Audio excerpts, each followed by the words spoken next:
Of Donald Trump's case in court on his travel ban in a second. But I don't want anybody to get confused about my position on the travel ban.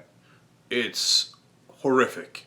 So let's separate out what my thoughts are on policy versus what my thoughts are on his court case. So first of all, the travel ban is a Muslim ban. Okay, let's just keep it real. So now I'm not the guy saying that. Donald Trump was the guy saying that. During the campaign, he said repeatedly, over and over again, it's a Muslim ban. It's a complete and total shutdown of Muslims. And is it effective? And is it necessary? Of course not, as many people have told you 1,000 times, including us. The 7 countries that he banned have had a total of 0 fatal attacks inside the United States in the last 40 years. So it is demagoguing 101. It is clearly intended for religious purposes. He says that Christians should be prioritized. Clearly a Muslim ban, and yes, it doesn't apply to all Muslim countries, but once you have picked these 7 Muslim majority countries, you can certainly begin to expand it. So it's a terrible idea. It's an un-American idea. Now, even more dangerous was when there was 5 federal judges who told him in different jurisdictions that you are not to continue this ban and you are to let the people go who were detained, and he did not listen to them. That was horrible. That could have been a constitutional crisis. That is worse than the original travel ban in the first place. And when you have a president who doesn't listen to the courts, well, there's only one other remedy for that: impeachment. So that's how bad it was. Now, the good news. The good news is that once the judge up in the state of Washington said that he was putting a stay on the ban nationwide, and the Ninth Circuit came in and they agreed with that, well, then the executive branch did listen to the judicial branch, as they are supposed to do under American democracy. So that was a huge relief. If at that point he had said, I don't care what a federal judge says, I don't care what the Ninth Circuit says, I'm telling the Department of Homeland Security, etc., to continue the ban, we would have immediately had a major, massive constitutional crisis. Right?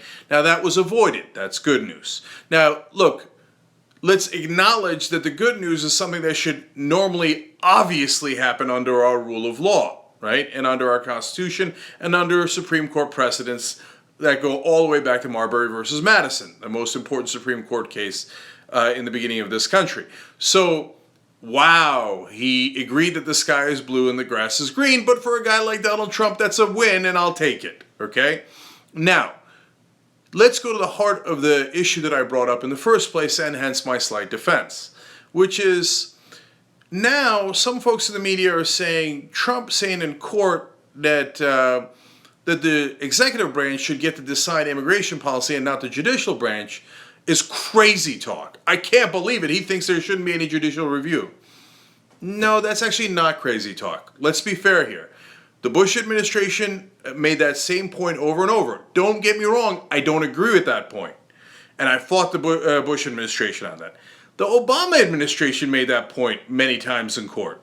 Don't get me wrong, I fought the Obama administration on that, and I think they're wrong. And by the way, to give you a sense of how the court should decide, look, it's not an easy line to draw. So for example, if a president said, I'm banning all blacks from coming into the country, well, of course the courts can review that and say that's unconstitutional. If he said, I'm banning all Jews from coming into the country, of course the courts can review that and rule that unconstitutional. And they could with a Muslim ban as well. Obviously, no difference if you're saying, if you're an American and you care about our system of government, I'm banning all Jews or I'm banning all Muslims. Now, Trump knows at this point that he can't say I'm banning all Muslims. But if the court can decide, hey, you know what? We think that is in fact what he's going for. Here we have Rudy Giuliani on national TV saying, yes, it's a Muslim ban, but we tried to make it legal. Okay, and Donald Trump came to me and tried to figure out how to make it legal, and this is what he did to try to make it legal, but in reality it is a Muslim ban. Okay, so can the court review that for the reasons that I just gave you? Of course they can review that. On the other hand, if a president says, hey, you know what, I think there's a specific threat coming from a country, whether Yemen or Norway, it doesn't matter. And hence I'm going to slow down people coming in from that country. Does the executive branch have that power? The answer is almost certainly yes. And by the way, that is actually similar to what President Obama did in Iraq. He slowed down immigration from Iraq for 6 months while they pursued a specific threat of people who had entered the country. No, there was no Bowling Green massacre, but yes, there were 2 guys that worked on roadside bombs. They came in from Iraq and were in Kentucky. And so that was a specific threat that they were talking about. So the Obama administration, on that specific issue, asked for and received leeway in deciding what our immigration policy is. So now, as you can see, that's a sliding scale. That's a gray issue. It's not a black and white issue. So is it crazy for the Trump administration to say, no, the courts don't have leeway here to decide who is and is not allowed into the country? The executive branch has leeway. Whether I agree with them or you agree with them, it is not a crazy argument at all. It's a perfectly normal argument. And by the way, one that they might actually win on. Because the Ninth Circuit might look at it and ultimately go, well, there's good evidence that we think it's a Muslim ban, but we can't prove it, or the other side, more importantly, obviously can't prove it. The judges are the ones that judge, not the ones that put on the case. The other side did not make their case well enough to prove that it in fact is a Muslim ban and is unconstitutional, and the executive branch does have great leeway on immigration issues. So they might rule that Trump is right ultimately and let the ban continue. So look, when you're making arguments against Donald Trump, let's please keep it rational. And let's not fall into the trap that he does.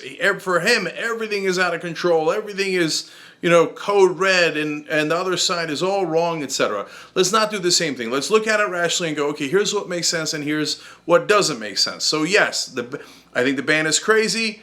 I'm totally against it in policy grounds, but it is not crazy for the executive branch to say that they should get to decide immigration laws. And I don't know who's going to prevail at the end, but I do know that both arguments are arguments that have been made in court throughout Democratic and Republican administrations. Let's keep it real.